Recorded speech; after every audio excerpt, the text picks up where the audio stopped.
Greg Fleniken traveled light and lived tidy. After so many years on the road, he would leave his rolling suitcase open on the floor of his hotel room and use it as a drawer. Dirty clothes went on the closet floor. Shirts he wanted to keep unwrinkled hung above. Toiletries were in the pockets of a cloth folding case that hooked onto a towel rack in the bathroom. At the end of the day, he would slide off his worn brown leather boots and line them up by the suitcase, drop his faded jeans to the floor, and put on lightweight cotton pajama bottoms. Most evenings, he never left the room. He would crank up the air conditioner — he liked a cool room at night — and sit on the bed, leaning back on two pillows propped against the headboard. Considerately, to avoid soiling the bedspread, he would lay out a clean white hand towel on which he placed his ashtray, cigarette pack, lighter, BlackBerry, the TV remote, and a candy bar. He smoked and broke off candy bits while watching TV. This is where Greg was on the evening of Wednesday, September 15, 2010, in room 348 of the MCM Eleganté Hotel in Beaumont, Texas, lounging, smoking, snacking on a Reese's Crispy Crunchy bar, sipping root beer, and watching Iron Man 2. He missed the ending. Greg was accustomed to solitary nights. As a young man, he had worked as a chief engineer on ocean-going vessels, spending months at sea. In middle age, he had reinvented himself as a landman, a familiar occupation in South Texas, easing the exploitation of mineral rights on private property for gas and oil companies. Slender, with a close-cropped white beard and the weathered skin of a lifelong outdoorsman, he had partnered with his brother Michael in a thriving oil land leasing business based in this small city east of Houston. Every Monday morning, he would make the 2-hour drive in his pickup from Lafayette, Louisiana, heading west on Interstate 10 through scruffy Gulf Shore farmland broken only by cell phone towers, oil derricks, and billboards advertising motel chains, bayou restaurants, quote, adult superstores, end quote, and other local attractions. It took him through the stink of the big ConocoPhillips refinery at Lake Charles, a forest of piping, giant tanks, and towering chimneys. The hotel was just off the Cloverleaf outside Beaumont. His company rented him a room in the, quote, cabana, end quote, a 3-story wing that wrapped around a small swimming pool framed by potted palms. That Wednesday night, watching his movie, Greg got an email from his wife, Susie, shortly after 7. Susie was using a computer program to file for a tax extension. After she reported her progress, he wrote back, quote, "You're doing good, babe," end quote. At some point during the loud computer-generated showdown at the end of the film, amid all the fake violence, Greg was struck from nowhere with a very real and shattering blow. A blow so violent it would blind a man with pain. He managed to get off the bed and move toward the door before he fell, legs splayed and face first. He was probably dead by the time his face hit the green rug. A, quote, natural causes thing, end quote. The following morning, Susie Fleniken called Greg's office. Husband and wife usually spoke every morning, but he hadn't called. He wasn't answering his phone. When he failed to turn up at the office, 2 of his coworkers drove over to the hotel and knocked on his door. There was no answer, so they got the hotel manager to open it. Their alarmed calls brought an ambulance and the Beaumont police. They found a middle-aged man dead on the rug, prone and doubled over, a spent cigarette cupped delicately between 2 stiff fingers of his left hand. Room 348 was stuffy and exceptionally warm. The man's skin color had gone grayish-blue. There was a wet spot at the crotch of his blue pajamas, but that wasn't unusual. Detective Scott Apple showed up a little more than an hour later. He is a short and very fit man with graying hair that he wears combed straight up in spikes. He is all cop. His wife had been a cop. He met her on the job. He was one of the assault team leaders on the department's SWAT team.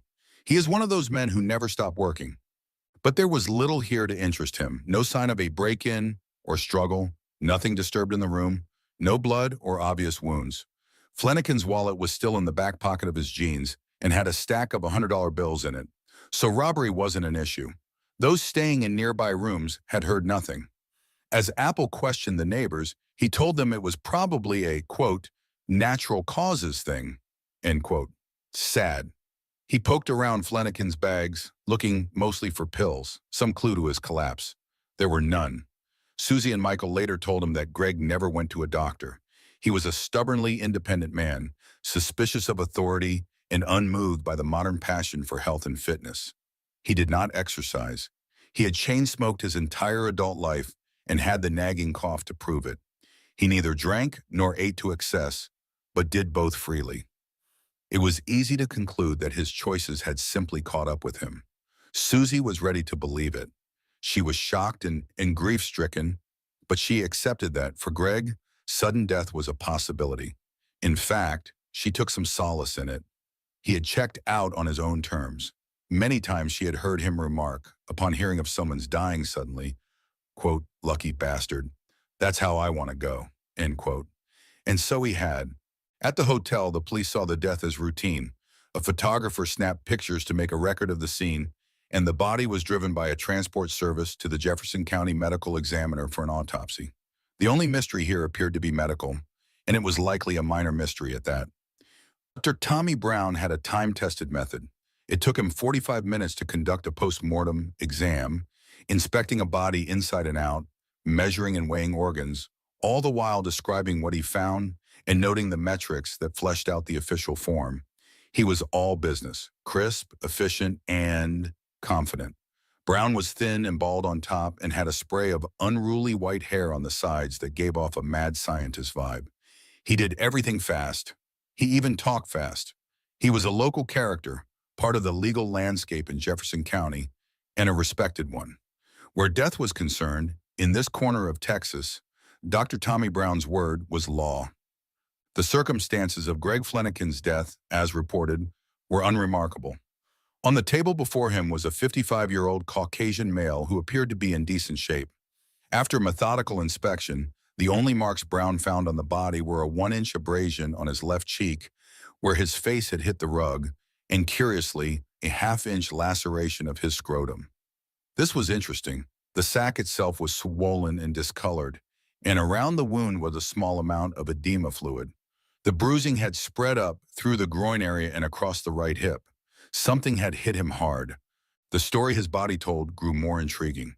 When Brown opened the front of the torso, he discovered a surprising amount of blood and extensive internal damage.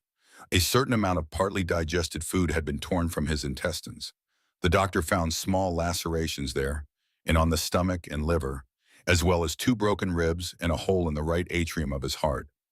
The condition of his insides reflected severe trauma. Fleniken had been beaten to death or crushed. Brown concluded that the wound to his genitals likely had been caused by a hard kick. He had also taken a blow to the chest so severe it had caused lethal damage. He would have bled out in less than 30 seconds.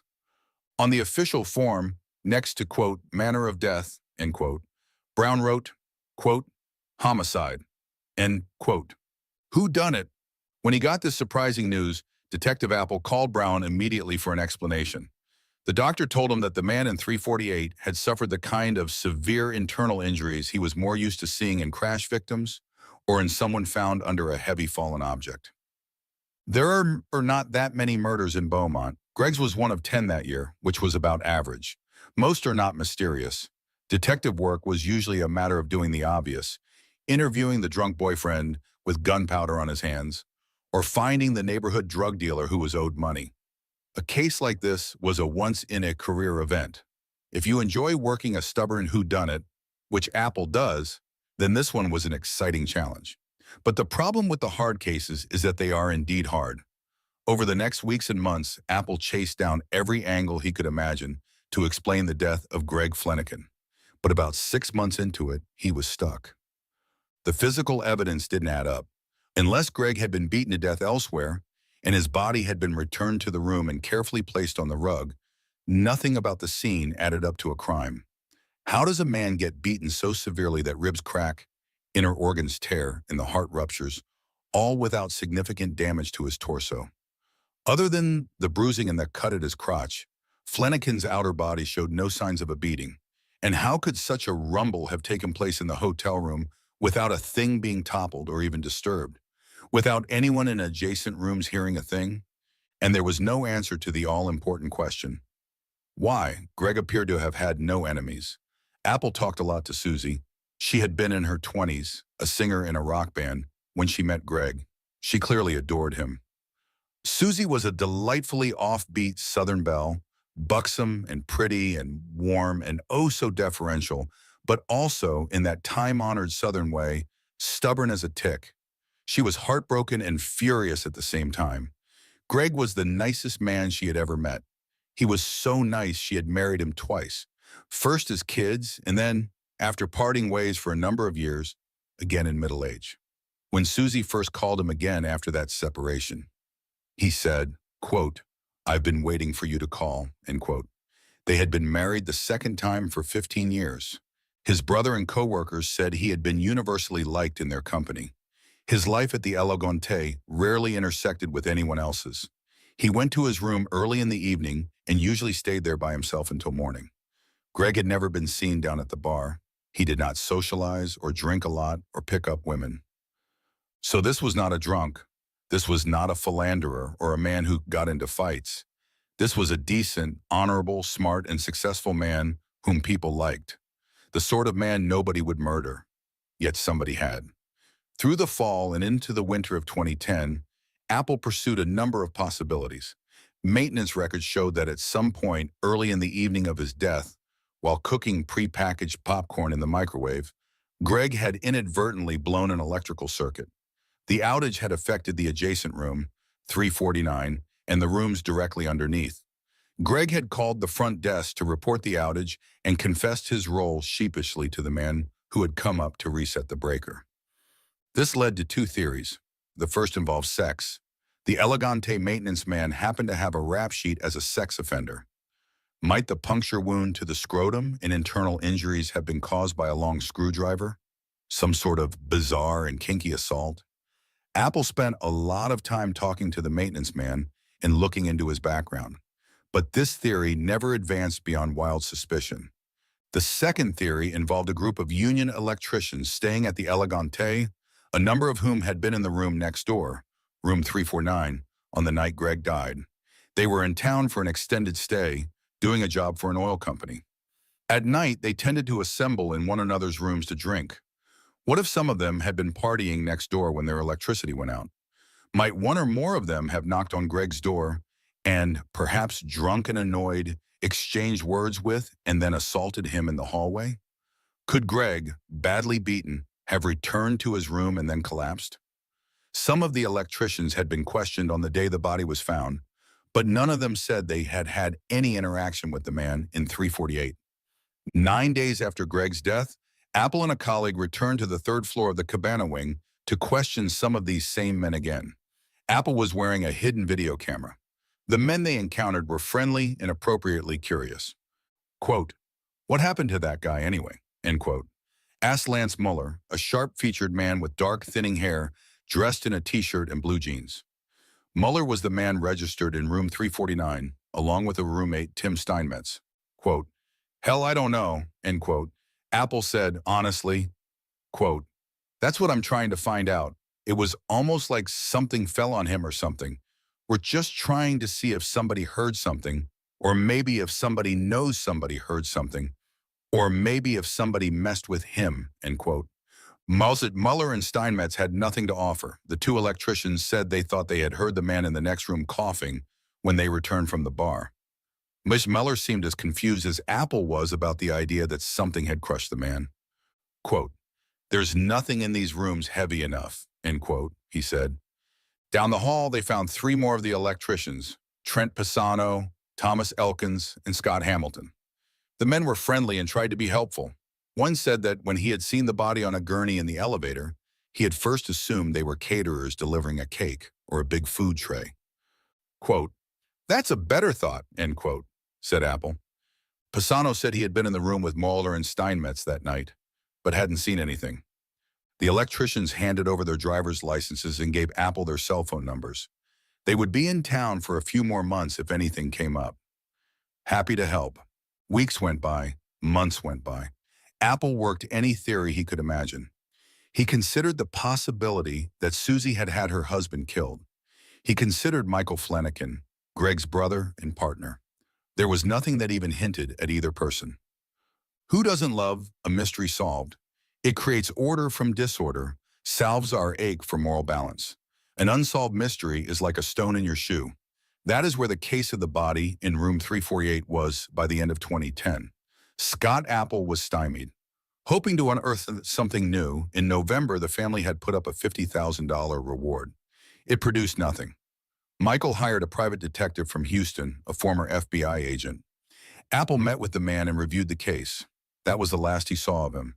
The matter of Greg Fleniken was bound for the cold files.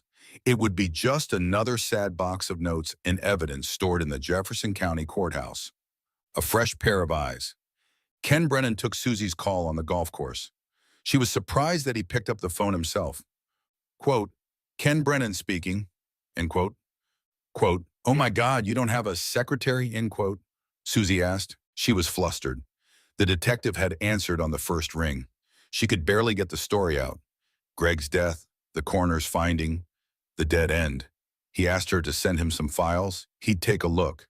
She said she had been feeling under the weather, but she would try to pull together what she had, pronto, and send it off to him.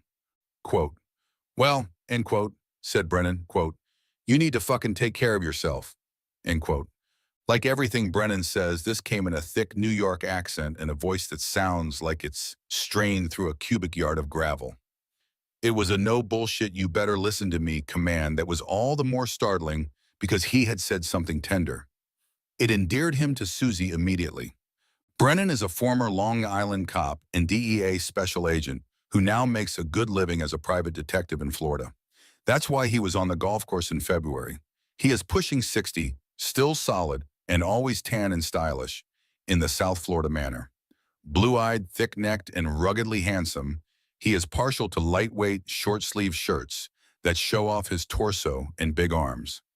He wears flashes of gold at the neck and wrist, and Irish rings on several fingers. Brennan's hair is mostly white now and is combed straight back on the sides and straight up in the front in a low-key pompadour, cocky but dignified. Months earlier, not long after Greg was killed, a young lawyer friend, Kia Sherman, had told Susie and Michael about Brennan. Sharing Susie's frustration with the investigation, she had hit upon the strategy of filing a lawsuit against the hotel as a means of pursuing the probe privately. She had read an article by me in this magazine, quote, The Case of the Vanishing Blonde, end quote, December 2010, detailing Brennan's remarkable success in resolving a 2005 cold case in Miami. Now, when the investigation seemed hopeless, Sherman brought up Brennan again. Quote, if you want to do something, end quote, she urged Susie, quote, you have got to call this guy, the one I told you about. Just find him, end quote. Brennan can be readily found on the internet and is asked to take more cases than he can handle. People come to him with unsolved murders and disappearances. He takes these people seriously and handles them gently. When he reads a file, he is looking for a case that intrigues him, but also one where he thinks he might be able to accomplish something. Quote, I ain't in the business of giving people false hopes, end quote, he says. The Fleniken case appealed to him because of the mystery, but also because there were so many avenues to explore. Greg's family and co-workers, hotel guests, the maintenance man. To Detective Apple, none of these leads seemed fresh anymore. To Brennan, they were all new and potentially promising. He knew that a fresh pair of eyes was perhaps the most valuable thing he brought to an investigation. Brennan visited Lafayette in April. He worked Susie over first, asking her a lot of hard questions about their relationship, about Greg's faithfulness, about insurance arrangements, satisfying himself that the wife had no clear motive to have him killed. Quote, let me ask you one more thing, end quote, said Brennan. Quote, was there anything about the crime scene that didn't seem right to you? That seemed off? End quote. Susie told him that she was surprised that the room was so warm when Greg's coworkers entered it the following morning.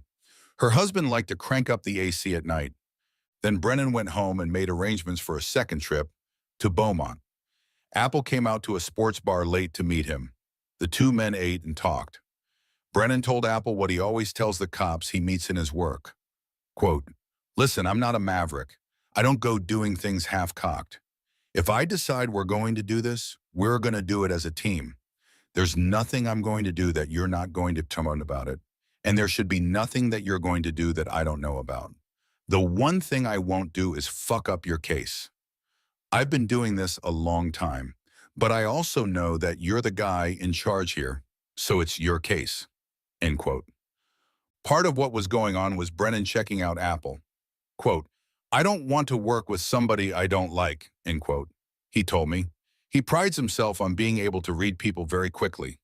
He liked the Beaumont detective. It was mutual. As Apple would put it later, quote, "Ken has good people skills," end quote. Dried toothpaste. The following morning, Apple picked up Brennan and they visited the hotel room, where Apple showed him the crime scene photos and the autopsy results, and reviewed what he had done over the previous 7 months. Brennan heard him out and then announced, quote, "I think I know how this guy died. I think I know when he died. I think I know who killed him. And I think I know how we're going to catch him," end quote. Quote, "Come on," end quote, said Apple. Quote, "Hear me out. I'll tell you what I think, but first I got to call the guy's wife," end quote. He called Susie's cell phone. Quote, "Your husband, was he left or right-handed?" End quote. He asked. Quote, "He was right-handed," end quote. Quote, "And when he smoked, did he smoke with the cigarette in his left hand or his right hand?" End quote. Quote, "He always smoked with his right hand," end quote. Quote, "You sure?" End quote. Quote, "I'm positive," end quote. Brennan hung up and explained his conclusions to Apple. Susie had already told him how cold Greg kept his room. This helped fix the time of death. As Brennan saw it, the air conditioner had shut down with everything else when the circuit breaker blew. That time was known. Hotel records showed that their repairman had left Greg alive and well around 8:30 p.m. The movie resumed, and apparently Greg forgot to flip the AC back on. It would have taken a few minutes for the room to grow warm enough for him to notice, and by the time it had, he was dead. That's why he had been found in a warm room. As Brennan put it, quote, "In September, it's hot as fuck in Beaumont, Texas," end quote. The cigarette scotched the notion that Greg had been beaten severely somewhere else, perhaps even just out in the hall, and then returned to 348. A hallway scenario might explain why nothing had been disturbed in the room, but the cigarette ruled that out. There was no way Greg's attackers returning him would have added the fine touch of cupping one hand under his body and delicately placing a burning cigarette between his fingers. It was also unlikely, given the ruptured atrium, that Greg would have had time to return to the room after such a beating and calmly light up before keeling over. More likely, Greg had lit this cigarette himself before whatever happened to him happened. If Greg was right-handed, why was the cigarette found in his left hand?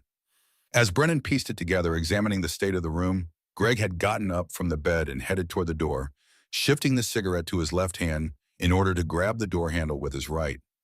It was hard to see this making sense, but Brennan had learned to be patient.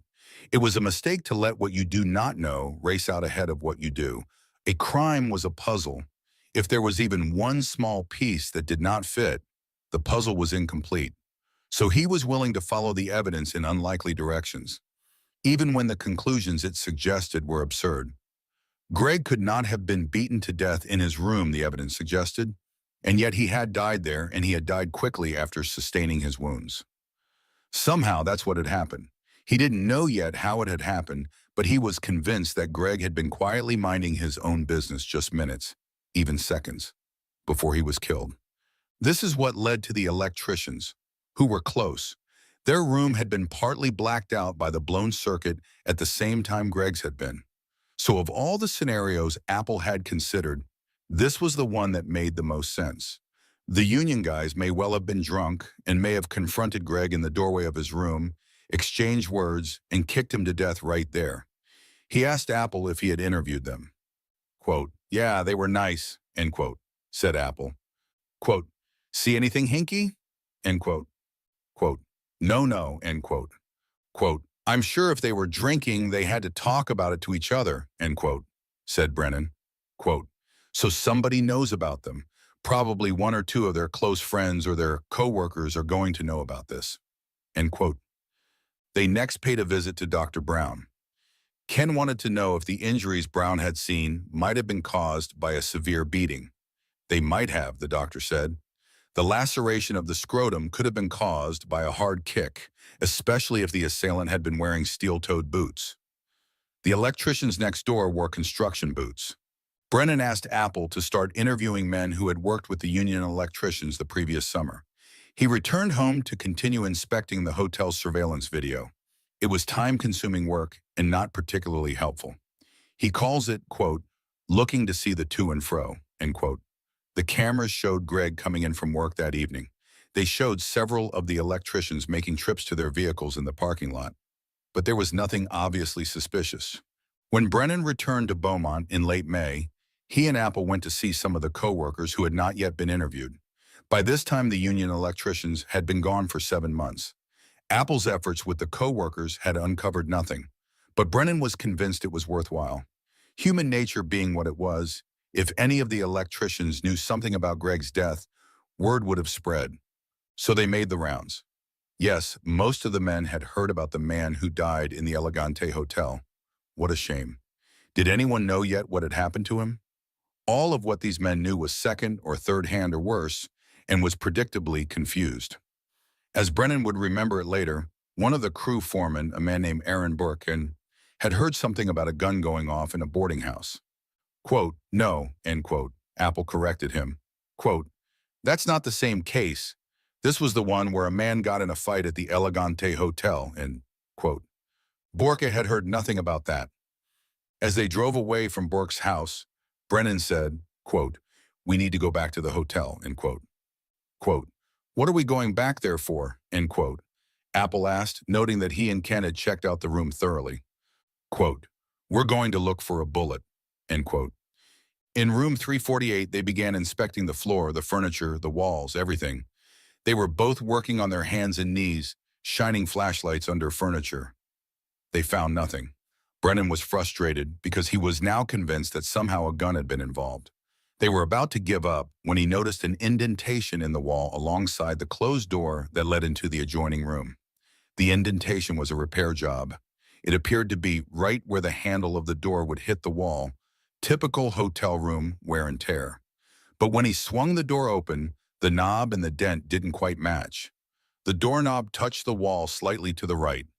Quote, let's take a look at the other side, end quote, Brennan suggested.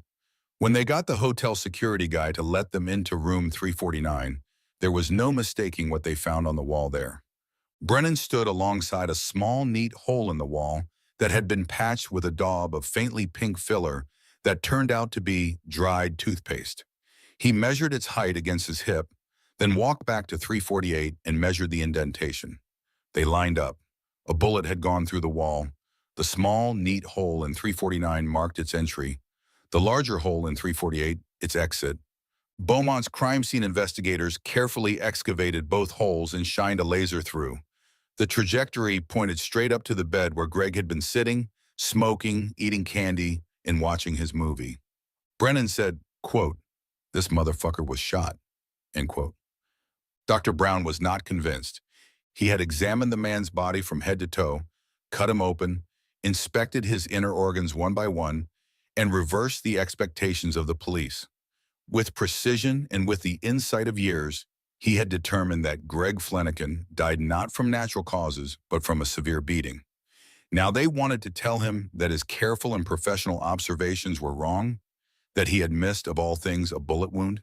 Brennan volunteered to do the talking. After he and Apple had found the bullet hole and traced the trajectory, the answer to the mystery of Greg's death was, he believed, clear.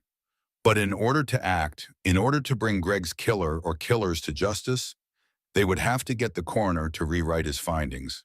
You could not argue in court that a defendant had shot someone if the medical examiner's office had concluded that the victim had not been shot. Brown's office was a mess. Papers, files, books everywhere. Every available surface was buried, even the floor. They cleared away space on 2 chairs to sit down, and when they mentioned they were working the Fleniken case, the doctor asked, quote, oh, did you catch the guy that beat him up? End quote. Quote, no, we're not there yet, end quote, said Brennan, and he then started to explain what they had discovered, trying to approach the subject delicately. Brown quickly got the picture. Quote, you're trying to tell me that this man was shot, end quote, he said. Quote, I'm telling you he wasn't shot, end quote. He could see where this was heading, and he flatly refused to order the body exhumed. Exhumation is a pain in the ass. It is expensive, disturbing to the family, and a hell of a lot of work. And in this case, as it happens, it was impossible since the body had been cremated. The ovens were hot enough to destroy metal fragments. Quote, listen, Doc, end quote. Brennan proposed, quote, let's just take out the photos from the autopsy and go through them and see what we can find, end quote. Brown humored them. As they looked through the photographs, passing them back and forth across the desk, Brennan pointed out things. Quote, what about this here, end quote. He said, indicating a spot of damage. Quote, yes, that's the liver, end quote. Quote, and what about this here, end quote. Quote, yes, that's the intestines, end quote. Brennan knew what he was looking at. The bullet had entered Greg's scrotum and torn up through him. The skin of the scrotum was soft and pliable, and it had folded over the entry wound, making it less obvious what it was. The internal injuries traced the bullet's fatal trajectory. Brennan asked, quote, Doc, could all of this damage have been done? Besides blunt force trauma, could a bullet cause the same? End quote. Quote, yes, it could, but that's not what happened here. This man was beaten, end quote. Quote, okay, Doc, but could it have? End quote. Brennan found something in a photo that supported his argument. It looked like a track. Quote, you could get the same thing from being beaten, end quote, Brown explained. Then they got to the heart. Brown passed the photo to the detectives. Quote, Doc, end quote. Brennan said, quote, what, end quote. Quote, that's a bullet hole, Doc, end quote. Brown took the photo. Quote, what, end quote. Brennan pointed, quote, that's a fucking bullet hole, end quote. Brown explained that sometimes when a man is kicked or hit with a blunt object in the chest, it is the right atrium that normally bursts. Quote, Doc, that's a fucking bullet hole, end quote. Brown looked again. Quote, yeah, that's a bullet hole, end quote. After a long moment, he added, quote, the media is going to kill me on this, end quote. Quote, you've got a problem, end quote. Tim Steinmetz must have been feeling pretty okay about this meeting with the Texas cops. Getting called had been a shocker. It was more than 7 months since he and Lance Mueller had come home from the job in Beaumont. Now 2 cops from down there had come all the way to Wisconsin to see him and to question him about the guy who had died next door. It had been worrisome. He and Mueller had conferred about it beforehand by phone and made sure their stories were straight. Steinmetz met the detectives in an interview room at the Chippewa County Sheriff's Department, and really, they could not have been nicer. Tim sat in a swivel chair on one side of a big wooden table, and they sat opposite him with their notebooks open and files handy. Very official, they thanked him for coming in. They assured him that this was routine, and they had walked him through the evening, asking a lot of questions, with Steinmetz answering diligently, trying to remember every detail, leaving out the part about the gun, of course. But the detectives had not pushed him at all. Quote, you heard that the guy next door to you died, end quote, asked the older one, the big man with the white hair combed straight up in front, Ken Brennan. Quote, we did hear that, end quote, said Steinmetz. Quote, but we really didn't know for sure what the hell was going on. We had no idea. We didn't hear no commotion next door, no banging, no nothing. That's why this is kind of weird, end quote. Brennan and Apple took notes. Then Apple carefully wrote out Steinmetz's statement. Quote, and that's it, huh? End quote, the electrician asked. Quote, that's it, end quote, said Apple. Quote, you guys flew all the way here for that? End quote. Brennan asked Steinmetz to go through the statement, read it out loud, and make any corrections he wanted. Steinmetz noticed that Apple had put down that he was an, quote, apprentice, end quote, so he changed that to, quote, journeyman, end quote. A few other little things.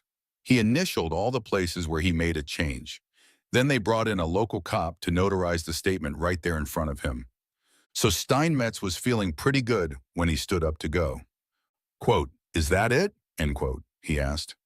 Quote, hang on a second, end quote, said Brennan. His tone was different now, harsh. Quote, it was, until you signed that statement. Now you've got a problem, end quote. Quote, okay, end quote, said Steinmetz, startled. He sat down again. Quote, now tell us what really happened, end quote, said Brennan. Quote, because we know what happened. Because now you're going to jail with him. Do you want to go to jail with Lance? End quote. Quote, why am I going to go to jail with Lance? End quote. Quote, you just made a false police report, that's why, end quote, said Brennan. Quote, Tim, we know what happened, end quote, said Apple, speaking more gently. Quote, we know everything that happened down there. And I realize you are trying to be noble and protect a friend, but you are about to get your whole family in a bind, and it's not worth it. It's not worth it, end quote. Quote, so just tell us what happened, end quote, said Brennan. Out came the whole story, corroborated later that same day, June 1st, 2011, in an interview with Trent Pisano, who had been in 349 with them. Between the two accounts, the following scenario emerged. They had been drinking beer. Mueller asked Pisano to fetch a bottle of whiskey from his car and to also bring up his pistol, a 9mm Ruger. When Pisano returned, Mueller took out the handgun and, to the other's alarm, started playing with it. He pointed it at Steinmetz, who dropped to the floor and cursed at him, and he was pointing it in Pisano's direction, at the foot of the bed, when it went off. Pisano thought for a second that he had been hit, but then turned to see a hole in the wall behind him. Mueller freaked out, they both said. Mueller bundled up the gun and took it back out to his car. When he returned, Pisano had left for his own room, disgusted. Mueller and Steinmetz went downstairs to the bar. Steinmetz said they had not known for sure there was anyone staying in the room next door until, as he remembered, they heard someone in the room coughing very late, after midnight, when they came back from the bar. He held nothing back. Steinmetz's second statement, the truthful one, laid out the whole thing. It was good to get it off his chest. When he and Mueller had seen the police at room 348 the next morning and had seen the gurney, they were disturbed, he told Brennan. Quote, I thought he had killed that guy, end quote. The only detail that didn't fit was this business of hearing a cough behind the closed door of room 348 when the two returned from the bar. For several reasons, neither Brennan nor Apple was inclined to place much weight on it. If it was true, then Greg had survived the gunshot for far longer than the coroner believed possible, but it did not alter the cause of death. If anything, it made the electrician's failure to check on him or call for help all the more egregious. More likely is that they had heard Greg coughing in the room the previous evening. They had been in the room next to him that night too. They were drunk. Fixing the cough late on the night Greg died was the only shred of their story that contradicted the detectives' reconstruction. And they clung to it, even though it hardly mattered. Quote, did anybody knock on the door next door to check on the guy? End quote, Brennan asked. Quote, no, end quote, said Steinmetz. Quote, I always ask myself, if I was in a situation like this, what would I do? And I admit, end quote. He never finished the thought. The detectives had something else they wanted him to do. A long silence. Hey, Lance, what's up? End quote, asked Steinmetz. He dialed Mueller on his cell phone. Apple and Brennan were recording the conversation. Quote, not much, end quote, said Mueller. Quote, just sitting around, end quote. Quote, well, I just got back from down there, end quote. Quote, how did it go? End quote. Quote, well, I told them the whole story, what had happened, that we were sticking to there, end quote. Quote, what's that? End quote. Quote, the story that we were sticking to, that we got home late that night, and the guy coughed and whatever, end quote. Quote, right, end quote. Quote, and, end quote. Steinmetz began to hem and haw, quote, and I was going to leave there then because your lawyer said it would be okay, right? End quote. Quote, right, end quote. Quote, and when I left there, they said, okay, tell us the truth. So I told them the truth, what really happened, end quote. There was a long silence on the other end. Quote, about the gun going off and all that, end quote, Mueller asked. Quote, yep, end quote. Quote, what did they say, end quote. Quote, well, that I would be in trouble, if I didn't tell them, end quote. Another silence. Quote, so what did they say, end quote. Quote, not much, I don't know if they are going to get a hold of you or Trent or what the hell they're going to do, end quote. Mueller sighed heavily. Then he groaned. Quote, what did they mean by that? I mean, tell us the truth? Did they say anything about the gun prior to that or what? End quote. Quote, no, they just said they knew exactly what happened. Told me to stop fucking lying. They were pretty pissed. And then I told them exactly how everything went down and what really and truly happened. End quote. Steinmetz suggested that Mueller call Apple right away. Quote, they probably are going to come and get your ass now that they know the truth and everything. You should probably try to make some kind of effort, you know? The guy, he died from the gunshot. End quote. Quote, are you shitting me, Tim? End quote. Quote, no, I'm not. End quote. Quote, oh my God, are you kidding me? Are you serious right now? End quote. Quote, I'm serious as a heart attack, Lance. End quote. Mueller refused to believe it. For the next few minutes of the call, he went around and around with Steinmetz. His lawyer had obtained the autopsy report and assured him that the man had not died of a gunshot wound. The story had been all over the news. Quote, it doesn't make sense, end quote, he said. Quote, if there was a gunshot, if he was killed from, a firearm, they would have said something on the damn news, end quote. Mueller had worked hard to convince himself that the accidental gunshot and the death of the man in 348 were unrelated, and the autopsy report had confirmed it. Quote, it doesn't make sense. First, the coroner ruled that it was a heart attack. Then they started saying that something fell on him. There's no way. There's absolutely no way that guy was killed by a bullet, end quote. He asked Steinmetz how he was doing. Quote, how am I doing, end quote. Steinmetz said, quote, not good. I need to drink some more beers, end quote. Mueller apparently applied the same remedy because he later phoned Brennan clearly intoxicated and started trying to explain himself. He said he wanted to make a statement. Quote, you're drunk, end quote. Brennan told him. Quote, I suggest you call your fucking attorney, end quote. Case closed. Brennan was worried when the judge started reading the sentence. He had flown to Beaumont on October 29, 2012, to join Susie Fleniken and Scott Apple in a group of Greg's family and friends for the sentencing of Lance Mueller. The electrician had entered a no-contest plea to manslaughter. As Brennan remembered it, the judge began by saying that this whole tragedy might be seen just as a terrible accident. Oh, fuck, thought Brennan. Here it goes. Don't tell me this guy's going to get a year or something. But then the judge started cataloging the long list of willfully irresponsible choices that had led to this day. More like it, thought Brennan. The judge gave Mueller 10 years, half of what the law allowed. The apology Mueller offered in court, no matter how sincere, came way too late. There was his criminally irresponsible decision to drunkenly play with the gun. As Steinmetz had said, they had suspected from the start that the errant bullet had at least helped kill the man in room 348. Even a heart attack, which had been the first assumption as the police rolled his body out on a gurney, might have been triggered by the gunshot. Then, after the coroner had ruled that Greg had died of blunt force trauma, Mueller was happy to accept that something might have crushed him to death, even if it was hard to imagine what. Still, he had been worried enough about the gunshot. He had himself patched the hole with toothpaste. He had hidden the gun immediately in his car, then stashed it with a friend for the first few days after the incident, and had then handed it over to an attorney for safekeeping before he left Texas. What a huge mistake.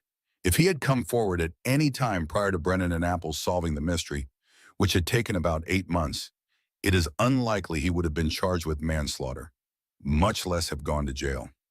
Mueller had gambled from the start that whatever connection he had to Greg's death would never be discovered. The odds in his favor were good too.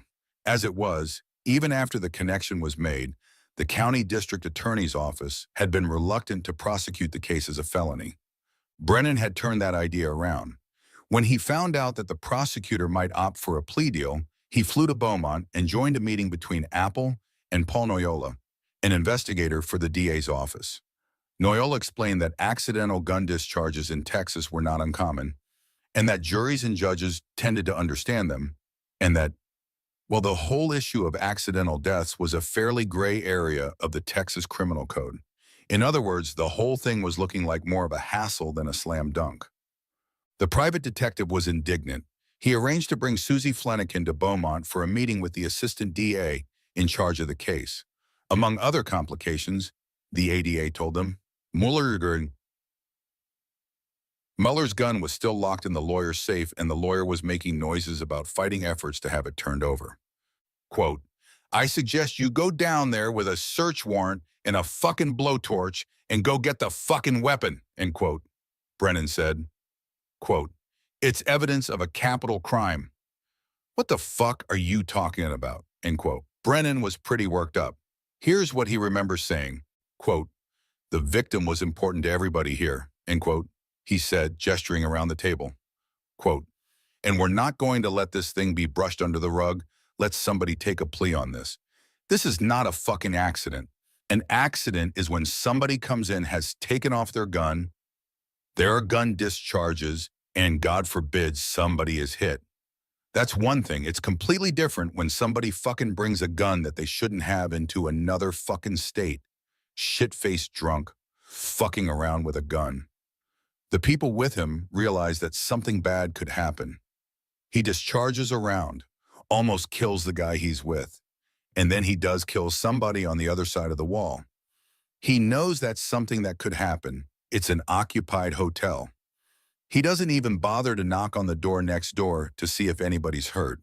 And after that, his answer to the whole thing is to go get drunk some more in the fucking bar of the hotel. And then when he sees a body being taken out the next day, and he is 100% certain he killed somebody, he decides not to say anything about it, but run to his attorney and leave the fucking weapon in a safe. And the fucking attorney doesn't say anything about it either. You know what that is? That's fucking murder. So if you think we're gonna forget about this fucking thing, think again. Because that ain't fucking happening, end quote. Brennan's anger can fill a room. After Mueller was sentenced, Brennan and Apple went out for a celebratory lunch. Brennan ordered a cocktail. Apple, who was on duty, didn't. They made plans to play a round of golf together. In the courtroom that day, Susie Fleniken had a chance to speak to Mueller directly. Quote, I have waited over 2 years to look you in the face, eye to eye, and simply have the chance to speak directly to you, end quote. She said, quote, you would never have come forward with the truth. You murdered him. No, you didn't intentionally seek him out to murder him, but you murdered him with every lie you told, with every intentional, selfish deception, with every cover-up over and over again. You saw his body taken out of the room in a body bag the next day. You knew you killed him. He meant nothing to you, end quote. Later, Susie told me that she watched Mueller's face as the sentence was pronounced, and that he had looked terribly shocked. That was good, she thought. He's shocked, but not as shocked as my husband was. That night in room 348, relaxing, smoking, watching Iron Man 2, Greg Fleniken could not have known what hit him in the moments before he died. Mueller knew exactly what was hitting him. Quote, you have met your match, end quote, said the small woman, staring across the courtroom at him, a study in controlled ferocity. Quote, I would have spent the rest of my life tracking you down, and I found you, Greg's murderer. I brought you to justice, end quote.